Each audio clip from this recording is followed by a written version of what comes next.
నమస్తే ఫ్రెండ్స్, నేను మీ చంద్రశేఖర్. జీవితంలో సక్సెస్ కావడానికి సీక్రెట్ ఏంటి?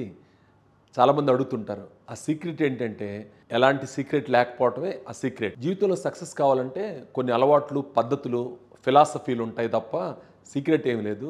ముఖ్యంగా సక్సెస్ అయిన వాళ్ళు ఎలాంటి అలవాట్లను కలిగి ఉన్నారు, ఎలాంటి పద్ధతులను పాటిస్తున్నారు, వాటిని మనం చూసి అనుకరిస్తే మనం కూడా సక్సెస్ కాగలం.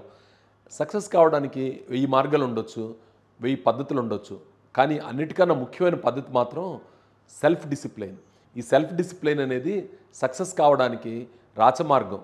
సెల్ఫ్ డిసిప్లైన్కి ఉదాహరణ కొంతమంది జీవితంలో అద్భుతమైన విజయాలు సాధించి తర్వాత కాలంలో చాలా అపజయాలను మూటగట్టుకుంటారు.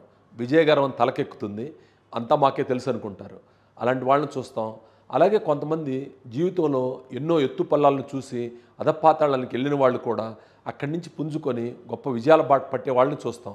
వాళ్ళలో కసి వాళ్ళని డిసిప్లిన్డ్గా ఉంచే విధంగా చేస్తుంది. మొదటి కేసులో డిసిప్లిన్కు దూరం అవడంతో విజయాలకు దూరం అయ్యారు. రెండో కేసులో డిసిప్లిన్కి దగ్గరయ్యి వాళ్ళు విజయాల బాట పట్టారు. ఎవరైతే డిసిప్లిన్గా ఉంటారో వాళ్ళు విజయాల బాట పడతారు. అలాగే ఈ డిసిప్లిన్గా ఉన్నవాళ్ళు హై వాల్యూ టాస్కులు ఎంచుకుంటారు, లో వాల్యూ టాస్కులు కాదు. వాళ్ళ సమయాన్ని విలువగల పనులకు మాత్రమే ఉపయోగిస్తారు, అప్రధాన్యమైన పనులకు దూరంగా ఉంటారు. మీరు విజయాల బాట పట్టాలనుకుంటున్నారా? మీరు డిసిప్లిన్గా ఉండటం అలవాటు చేసుకోండి. ఈ డిసిప్లిన్గా ఉండటం అలవాటు చేసుకోమంటే ఒకే రోజు ఓవరాల్ చేసుకున్నట్టుగా రాత్రికి రాత్రి మారిపోదాం అనుకునేంత అక్కర్లేదు. చిన్న చిన్న విషయాల్లో మీరు డిసిప్లిన్గా ఉండటం ద్వారా పెద్ద విషయాలకి ఎదగొచ్చు. అలాగే కొంతకాలం పాటు ఇలా చేయడం వల్ల అది ఒక అలవాటుగా పరిణమించి మీ జీవితంలో మీరు చేసే అన్ని పనుల్లో కూడా పద్ధతిగా చేసుకోవడం, ఒక డిసిప్లిన్గా ఉండటం అలవాటు అవుతుంది. తద్వారా మీరు చాలా గొప్పవాళ్ళు అవుతారు. ఈ డిసిప్లిన్ని మీరు మీ జీవితంలో ఆచరించడం కోసం నేను 3 పద్ధతులను చెప్తాను. 1 physical discipline, 2 mental discipline, 3 goal oriented discipline.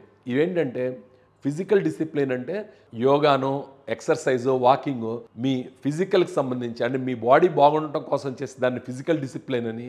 Mental discipline అంటే పుస్తకాలు చదవడం లేదా మంచి ఆడియో వినడం, బయోగ్రఫీస్ చదవటం, ఇలాంటి వాటిని మెంటల్ డిసిప్లిన్ కింద వస్తాయి. గోల్ ఓరియంటెడ్ డిసిప్లిన్ అనేది భవిష్యత్తులో మీరు ఏ లక్ష్యాన్ని పెట్టుకొని సాధించాలనుకుంటున్నారో దానికి సంబంధించిన క్రమ పద్ధతిలో వర్క్ చేసుకుంటూ వెళ్తే అది గోల్ ఓరియంటెడ్ డిసిప్లిన్ అవుతుంది. ఈ 3 డిసిప్లిన్స్ని మీరు మీ జీవితంలో అన్వయించుకోవడం ద్వారా మీరు గొప్పవాళ్ళు అవుతారని నేను నమ్ముతున్నాను. Thank you friends.